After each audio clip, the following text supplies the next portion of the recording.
In October 1962, the world did not drift toward nuclear war in a smooth, inevitable arc. It lurched there, step by step, through decisions made under pressure, through misread intentions, through the fog of secrecy that defined the Cold War, and through the terrifying reality that nuclear weapons were no longer abstract political symbols.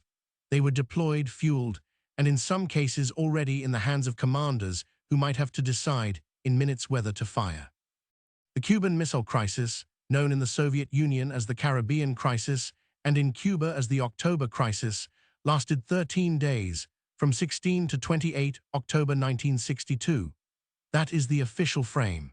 But the near launch of nuclear weapons by Soviet forces and the conditions that made it plausible were built across years of escalation, humiliation, and fear on both sides.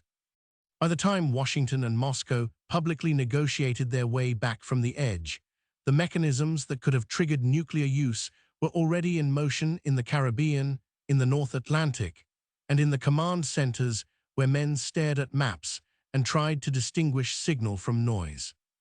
To understand how the USSR almost launched nukes during the crisis, you have to begin with something that is often treated as a footnote in American retellings: the nuclear geography of 1959 to 1961. The United States had already placed nuclear missiles in Allied territory close to the Soviet Union. Starting in 1959, Thor intermediate-range ballistic missiles were based in the United Kingdom under what was known as Project Emily. In 1961, Jupiter missiles were deployed in Italy and Turkey. These were not symbolic. They were within range of Moscow. In Soviet eyes, this was not a distant theoretical threat. It was a set of launchers on the periphery of the Soviet state, tied to a U.S. political system that the Kremlin viewed as capable of sudden aggression. The Cold War was a contest of ideology, but it was also a contest of reaction time. Missiles in Turkey compressed warning and decision windows. They took a superpower confrontation and made it faster, sharper, and more brittle. Now place that reality alongside what happened to Cuba. In 1959, Fidel Castro came to power, and within a couple of years, the island became one of the most contested pieces of terrain on Earth. The United States did not simply disapprove of the new Cuban government, it actively sought to remove it. The CIA trained a paramilitary force of Cuban exiles for an invasion aimed at overthrowing Castro. After that failed attempt, Washington did not pivot to acceptance. Beginning in November 1961, the U.S. government engaged in a violent campaign of terrorism and sabotage inside Cuba, what was referred to as the Cuban Project, continuing through the first half of the 1960s. From Havana, the pattern looked like preparation for regime change by escalating means. From Moscow, it looked like a test case. Would the United States topple a revolutionary government in the Western Hemisphere and then turn its full attention back to crushing Soviet influence elsewhere?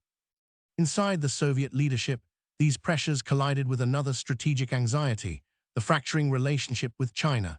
The Sino-Soviet split was widening, and Moscow worried not only about the geopolitical implications, but also about Cuba's ideological trajectory. If Cuba drifted toward Beijing, it would be a loss of prestige and leverage for Khrushchev, and it would complicate Soviet claims to leadership in the socialist world. Cuba was not just an outpost, it was a symbol. It was also a vulnerable ally sitting within the American security perimeter. If the United States invaded, the Soviet Union would face a choice between humiliation and escalation. Khrushchev's answer was to try to change the equation before Washington could move. In July 1962, at a meeting between Nikita Khrushchev and Fidel Castro, the Soviet and Cuban governments agreed to place nuclear missiles on Cuban soil. The logic was deterrence. If the United States feared that an invasion would trigger nuclear retaliation, it might be forced to back away. It was also a bid for strategic symmetry. If American missiles could sit in Turkey within range of Moscow, then Soviet missiles could sit in Cuba within range of Washington. Khrushchev was trying to solve multiple problems at once: protect Cuba, demonstrate resolve, and compensate for what the Soviets perceived as an unfavorable nuclear balance in deliverable forces. The decision was audacious, and it depended on secrecy. The missiles had to arrive and become operational before the United States could stop them. Construction of launch facilities began soon after. Soviet personnel, equipment, and missiles were shipped across the Atlantic. Cuba became a massive engineering site under military guard, with launch pads, support structures, and the logistics of war being assembled in tropical heat. It was not a single weapon system, but a deployment that included medium and longer-range capabilities, backed by air defenses. But the entire plan had an Achilles heel. The United States was watching Cuba from the sky. In October 1962, an American U-2 spy plane captured photographic evidence of missile launch facilities' medium and long-range sites under construction. The images were not ambiguous. They were the kind of intelligence that forces governments into action because the political cost of inaction becomes unbearable. On 16 October, U.S. President John F. Kennedy was informed, and he convened key advisors and members of the National Security Council. The Executive Committee of the National Security Council, EXCOMM, formed as the crisis management brain of the American state. This is where the story often centers: tense meetings, arguments over airstrikes versus blockade, the fear of appearing weak. But the Soviet near-launch story is not only about what Kennedy decided. It is about what Soviet forces were doing as a result of the decisions made in Moscow months earlier, and how those forces interpreted American actions once the quarantine began. Kennedy's advisors urged aggressive options. He was advised to carry out airstrikes to destroy the missile sites, followed by an invasion of Cuba. The logic was straightforward: eliminate the threat before it became operational, then remove Castro and end the problem permanently. But the consequences were potentially catastrophic. An airstrike might miss some missiles. It might kill Soviet personnel. It would almost certainly trigger Soviet retaliation somewhere else, perhaps in Berlin, perhaps at sea. Kennedy chose a less aggressive course, not out of softness, but because he understood the legal and strategic escalators embedded in the word war. On 22 October 1962, he ordered a naval blockade to prevent further missiles from reaching Cuba. The administration deliberately avoided calling it a blockade, using the term quarantine to sidestep the formal implication that a blockade was an act of war under international law. Language was being used as a weapon to control escalation. From the Soviet side, the quarantine was not a semantic game. It was a physical barrier enforced by American naval power, and it threatened to trap Soviet forces in Cuba while the United States considered next steps. Soviet ships were at sea, some carrying military cargo. Soviet commanders had to decide whether to challenge American vessels, turn around, or attempt to break through. Each choice carried the risk of triggering combat. In the Cold War, combat between superpowers rarely stayed local. The entire system was designed around the assumption that if shooting started, escalation could be rapid. The crisis lasted 13 days, but within those days, the tempo was relentless. American forces went to higher alert. Soviet forces in Cuba continued their work. In Moscow, Khrushchev and the Presidium weighed options under incomplete information, trying to infer Kennedy's intentions and the likelihood of invasion. In Washington, EXCOMM debated whether the quarantine was enough, whether airstrikes would become necessary, and whether Soviet missiles might become operational before an agreement could be reached. The public saw speeches and headlines. Beneath that surface, operational commanders faced the nightmare scenario. They might be forced to act before politicians could negotiate. This is where the phrase, almost launched nukes, becomes more than dramatic framing. The Soviet deployment to Cuba was not merely a political gesture. It involved real weapons and real procedures. The entire purpose of placing missiles on the island was to create a credible threat. Credibility in nuclear strategy is not achieved by speeches. It is achieved by readiness. And readiness means that at some point Soviet forces in Cuba would be prepared to fire if they believed an invasion was underway or if they received orders from Moscow. The crisis created multiple moments where the boundary between deterrence and use blurred, because the signals of imminent attack aircraft overhead, ships at sea, troops mobilizing were the same signals that could also be part of coercive diplomacy. The American quarantine was designed to stop additional missiles, but it also created a confrontation line in the ocean. Naval encounters are inherently unstable because they unfold in real time, with limited communication and the possibility of misinterpretation. A ship turning the wrong way, a commander misreading an order, a warning shot fired too close, any of these could have become the first spark. Once the quarantine began, the United States was effectively daring the Soviet Union to test American resolve. Khrushchev, having initiated the deployment, could not simply accept humiliation without considering the broader consequences for Soviet prestige and alliance credibility. And prestige mattered. It mattered in Eastern Europe, where Soviet authority was maintained not only by ideology and security services, but by the perception of strength. It mattered in the global South, where newly independent states weighed alignment choices. It mattered in Beijing, where Mao's China was increasingly hostile to Soviet claims of leadership. Khrushchev's gamble in Cuba was intended to demonstrate strategic boldness. If it ended with Soviet missiles withdrawn under American pressure, it would look like retreat. This is not speculation. Soviet officials later described the outcome as a blow to prestige. Anatoly Dobrynin, the Soviet ambassador to the United States, wrote that the top Soviet leadership viewed the Cuban outcome as a blow to its prestige bordering on humiliation. That humiliation would have consequences inside the Soviet system, where leaders survived not by public elections, but by maintaining confidence within the party elite. During the crisis, the diplomatic channel between Kennedy and Khrushchev became a race against operational reality. The United States demanded removal of the missiles.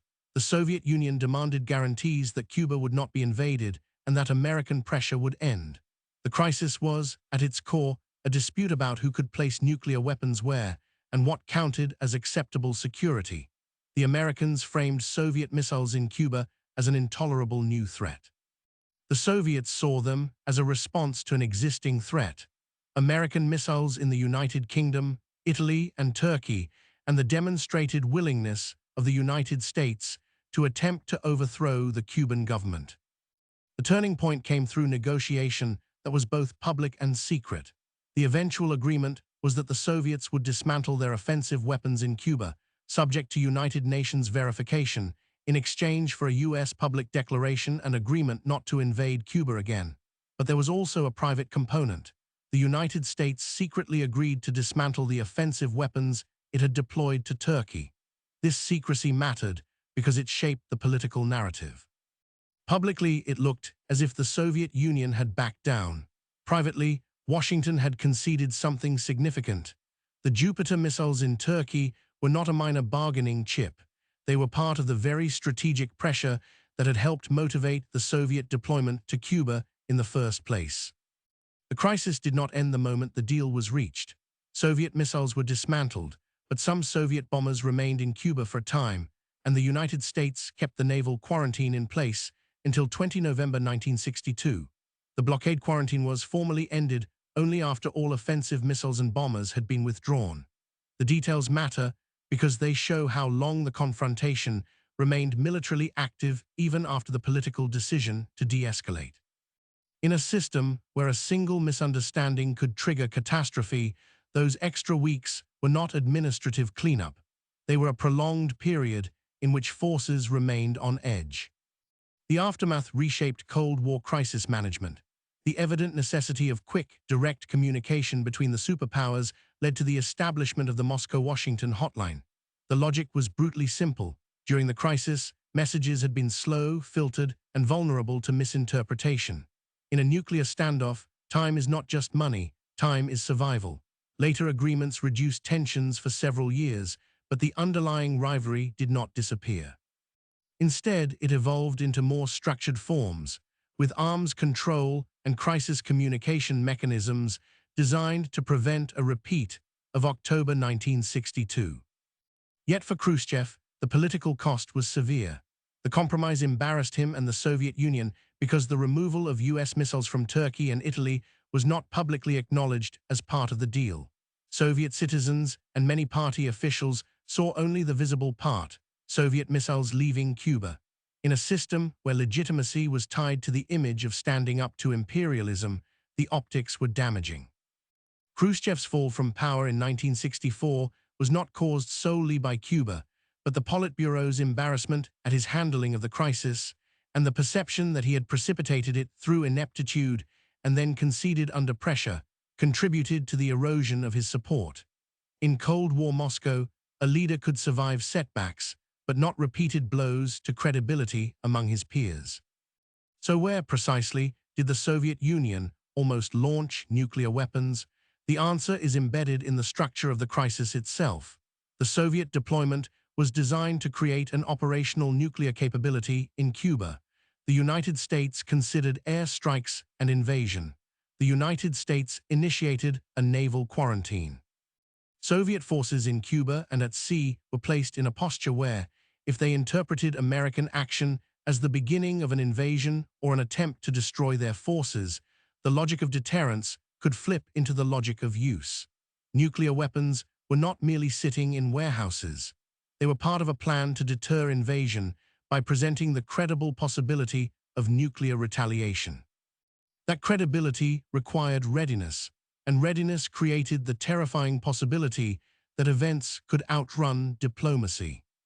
The crisis is often remembered as a triumph of rational leadership, Kennedy and Khrushchev stepping back from the brink. That is part of the story, but it can also be misleading. The more disturbing lesson is that the system they presided over was capable of producing nuclear war even if neither leader wanted it.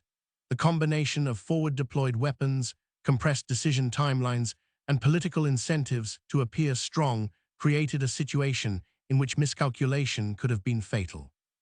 The fact that the crisis ended without nuclear exchange should not be read as proof that the system was safe. It should be read as proof that the system was lucky. Look again at the chain of causation.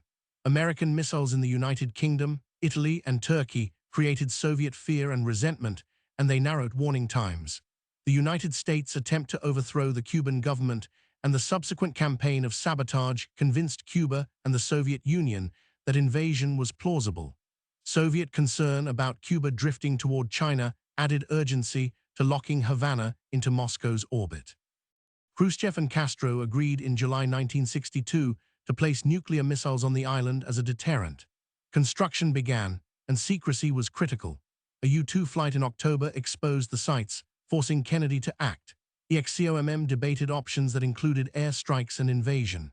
Kennedy chose a quarantine on 22 October, an act designed to control escalation, but also one that placed US and Soviet forces into direct confrontation. Negotiations produced a deal: Soviet missiles out of Cuba, US pledge not to invade, and a secret American agreement to remove missiles from Turkey. The quarantine remained until 20 November. The crisis produced the hotline and a temporary easing of tensions, but it also humiliated Khrushchev and contributed to his removal 2 years later. The chain is not just history, it is a blueprint for how nuclear crises form. They form when one side tries to solve a security problem by moving weapons closer, and the other side responds in kind. They form when domestic politics and alliance management make compromise look like weakness. They form when secrecy is used to gain advantage and discovery forces abrupt, high-stakes decisions. And they become most dangerous when military forces are placed in positions where they can interpret ambiguous events as the start of war. The modern consequence is not simply the memory of 13 days in 1962. It is the enduring reality that nuclear weapons still shape state behavior and that crises still unfold under time pressure and imperfect information. The hotline was created because leaders realized how close they had come to catastrophe without reliable, direct communication. That lesson remains relevant wherever nuclear-capable states confront one another today. The Cuban Missile Crisis was not a morality play with a neat ending. It was a warning. It showed that deterrence can fail not only through deliberate aggression, but through the momentum of events, the rigidity of military plans, and the political fear of backing down. The USSR almost launched nukes during the Cuban Missile Crisis because both superpowers built a world in which nuclear readiness was treated as stability and then discovered too late, and almost fatally that readiness can also be the shortest road to irreversible disaster.